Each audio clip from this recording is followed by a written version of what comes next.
Karon bang ko napiki na itawagan akong budget dali. Tawagan na ako. Paglisod na daw. Paglisod nag-adjust kay unless nga naagi kwarta nga dako maabot nga pagingon niya pwede daw kumukuan expected income next year. Madala daw pwedeng ang projected income nila mas dako. So makabuhi na daw ko karon og istorya. Promise nga 2,000 na sila next year. Next year starting. January sa budget. Pero ganina mayor, didistansya ka na sa proceeding sa election. Okay, dili ko gustong masaypan nga nagapabor-pabor ko. Gusto na ko sila. Kay ilago na ko ni tanan. Nakautang-utang ko mabuton nilang tanan halos. So ina ko nga dire ko sa gawas. Dara man ko sa gawas. Di ko gusto mo picture dire. O plantada kay basig mo na pabor-pabor ko na ko ipaboran ko. Bahala lang mo kamo una. Pero siya kasulti ni mo mayor nga nag-glitches gamay on the process of... Na magina mawa. Di magina mawa. Nagin na yung mga reklamo, qualification, sa dia. Di na kalikayan. Mayor, just would like to be clarified, katong 20 million pesos coming from DAP, unsay paliton ato isay purchase ato? Medisina, gina. Katugikan to kung naay DAP, ang motog DAP man nagikan ni Congressman Ungab. Pero para to siyang distrito, para sa lingap siyang distrito.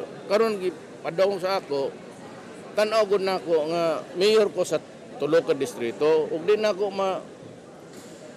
mahatagan ng uban ana, gunit ko kwarta.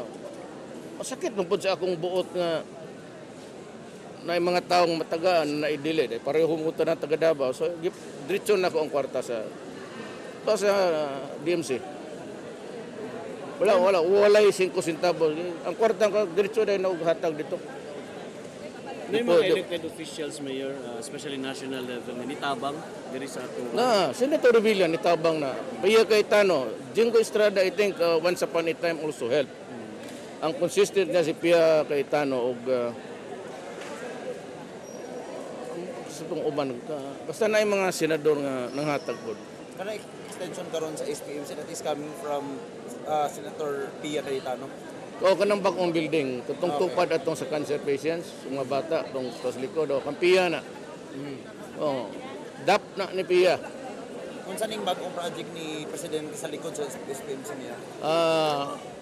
Part sa regular budget. Muna akong ipangayo. Kaya mga pasyente nga cancer, mga bata, nasa hindi. Kinahanglan ko bagong building, bigger space. Kasi ni-serve as approved na. Ito. Pila ang i-allocate ng budget? Dako na. I think appeal gilamp na sa kuan. Appeal na ang linear accelerator. Maabot siguro nag mga stamp building plus di kanang sudlan sa Cobalt. Dagan ko mga 150 to 200 million plus. Mayor, nakikistorya ka sa anak ni Volter Gasmin. What was naihatag sila nga 400 million sa syudad, grant, paghimo tag terminal, bagsakan ba sa pagkaon, wala na ko dawatay, na ko gusto ko bodawat lang kong building, dili structure, di ko gustong ako'y mugda sa kwarta niya, ako'y magpatrabaho. Kay basi kung saan mo kay stricto na aginay problema anong nana kwarta sa gobyerno. Pagaya na lang kong building, ang kanipong indisi, kanang tagiyaan ng Daratex, nga pa man na mga bodega din dagko, yato na nisugot sila nga use of rock. Karoon na usab, magmubayad na may ogrenta. Aray, ginoo ko. So another, muna may bitches diya. So, magmangki rin sa, una na ako, sige, tanaw na to. Ug di gyud mabago pero akong konbensyon nga gobyerno raman tang anong kubrano ko nimo. Total kanang building nga dia ang katapusan nag-under ni panahon pa na ni presidente Macapagal. Ninumdum ko pag inaugurate ana kay akong amahan gobernador pa ni adto didto ni uban ko sa iya. Pagkahuman na sa Rana, mga rami man na ni adto. Ever since white elephant na. So nga no, mubayad man ko nga, may na galing magamit para sa kayuhan sa tao. So I was just surprised why there were changes along the way. And that would be a monkey wrench in the gestation period sa papel. May reaction lang niyo na ay mga nag-rally against sa katukuran sa bagong additional coal-fired power plant. Simple reaction ako. This is a democracy. Katong mga tao nagtuo nga makadaot sa ilang nasod sa katawhan, they're free to demokrasya din. They're free to rally, to protest. Okay. So whether na ay mubabag o wala padayon gyapon ang request avoidees. I think it's in the city council. Di ko musulti kung saan sa ilang aksyon. Di ko mag-vote. Di ko musulti sa ilang mo na i-vote. Di ko nakilabot. Kasi ang gustong suportahan. Tanawan ba nato? Kasi suportahan ni Pinoy. Under man ta ni Pinoy. Ngayon si Pinoy nga muna siya. Di muna na. Mayor, dili ka mudagan kung na line up projects. Hindi ko gusto ipahimo or himuon mo kung ikaw ang galing mudagan. Presidente?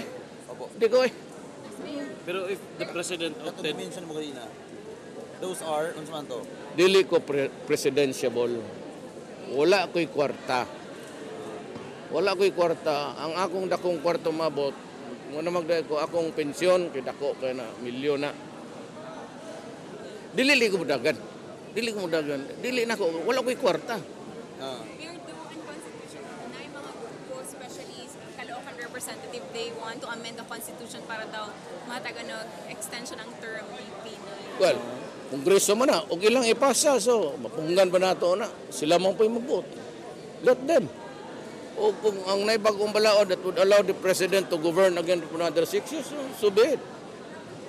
Ngaron, pagkabot sa panahon, mosultir ako. It is not the time. But if there is such a move, and it begins in the lower house, ang proseso masunod, then o ginasunod nila, then I might talk. pero during the speech of the president sa Yagsona, nag-mention siya og mayor that is close pero wala niya hingandi.